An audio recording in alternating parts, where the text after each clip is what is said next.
Hello everybody, welcome back. Miner Mountain here. Today we are playing Shattered Pixel Dungeon. And this is my first win. I've seen Yog Dzewa, been to him twice. But this is my first win. So let's get after it. Strength of 19, that's pretty good to have strength of 19. Playing with the Hunter's class, subclass Warden.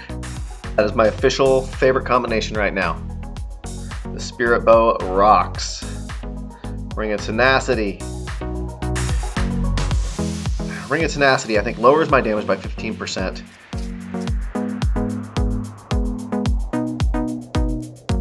I'm gonna eat.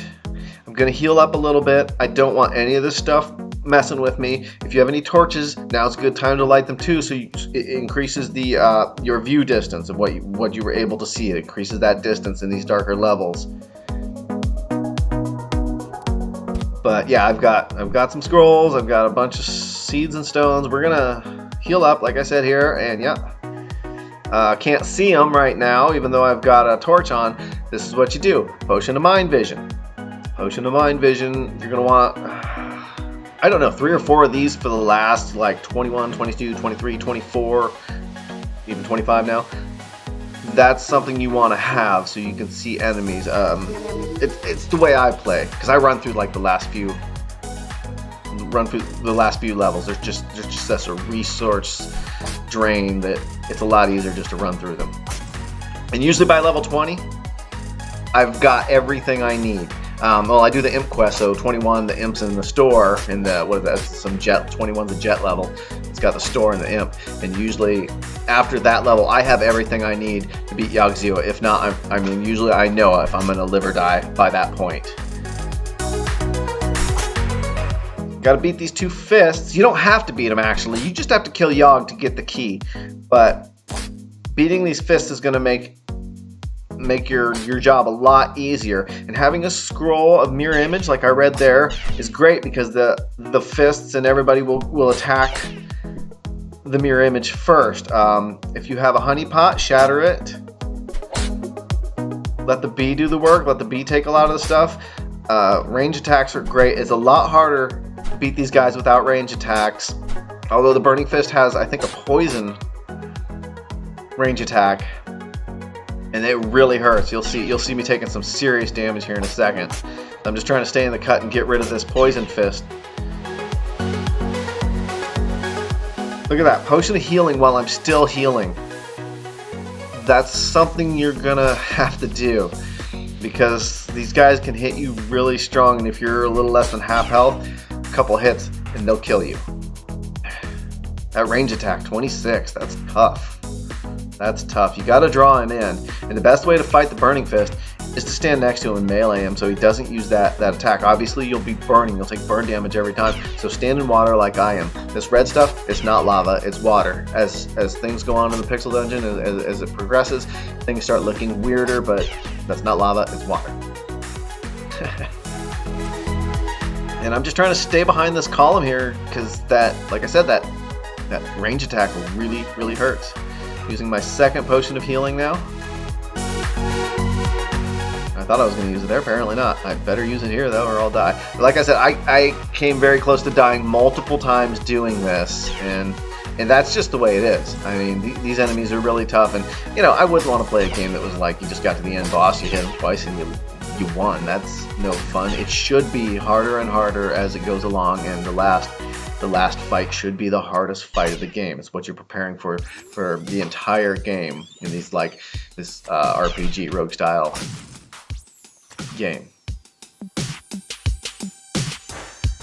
Let's see, I took him out. There's my 3rd potion of healing. I think I'm using there, number 3. So yeah, I don't know how you would do it without potions of healing. You were gonna need at least 2 or 3. 7 or 8 is much better to have.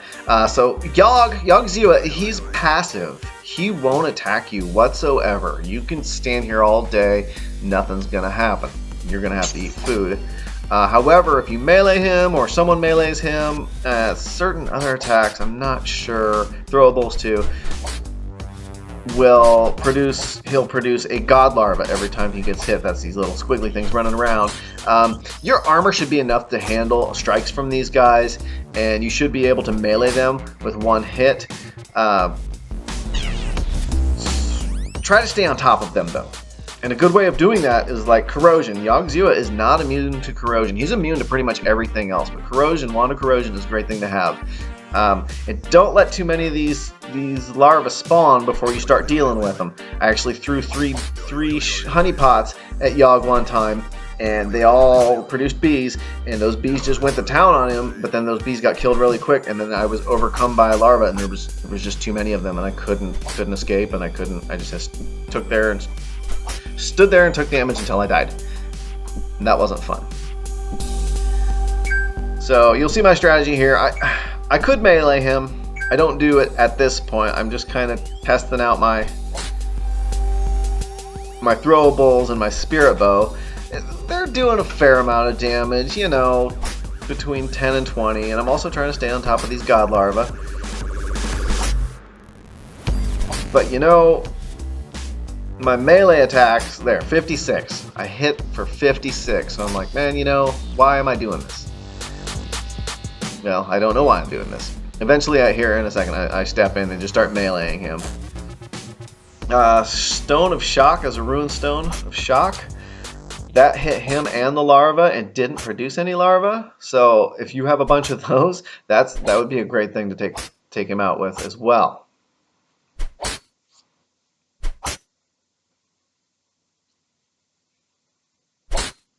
Let's see, yeah, I'll just produce like 2 of these things and then I'll deal with them. But at this point, I'm just like, this is taking way too long. 64. I can melee for 64. Why don't I just step in and just kill him? And that's what I do, I think, right here. I hit him once. I back up. You don't have to. You can just kill the larva. I just did that for safety. Sometimes I have fat fingers. Taking it slow here. Boom! Boss slain! Game 1! Not really. Take out the last larva, pick up all this stuff, get the key to get out of here. So you're going to go through this locked door. This doesn't let you out of the dungeon though. This lets you into this little, large chamber here. Go across this huge bridge.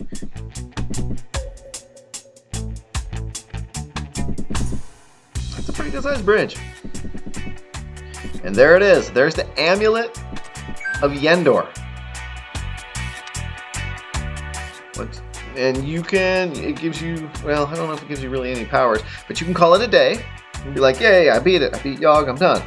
Or you can say, I want to keep going, which means you're going to walk out. That, to me, is how you 100% this game. You go in, defeat the end boss, and then you get the Amulet of Yendor, and then you walk all the way back out through the 25 stages. And that's pretty tricky right here in the beginning, especially the way I play. I run through these last levels. I was talking about that earlier.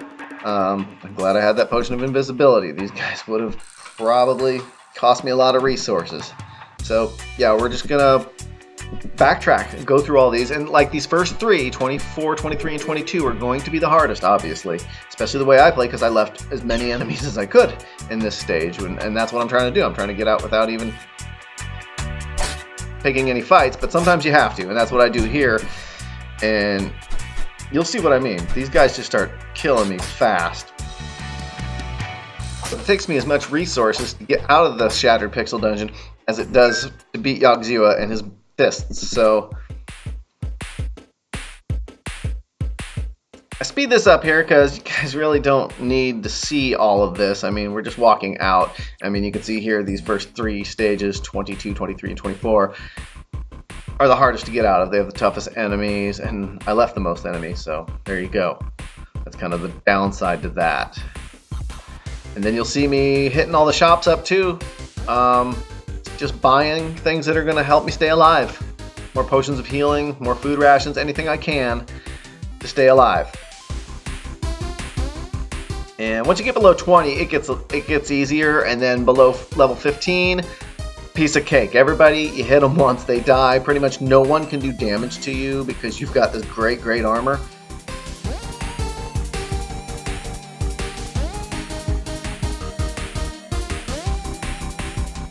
Down to level 6, still shopping, still buying stuff, selling stuff I don't need, buying things that are going to help save my life. Alright, slowed it back down here. So we're about ready to walk out of this. Let's see, level 1. Now, see, if you try going out without the Amulet of Yendor, you're not able to do that in the Shattered Pixel Dungeon. You just can't walk out. So, I'm going to turn this music down here. And I'm going to bring up the game music volume. There's that Shattered Pixel Dungeon music we all know and love. Make sure we've got a good level here. And it's time to walk out. Check it out.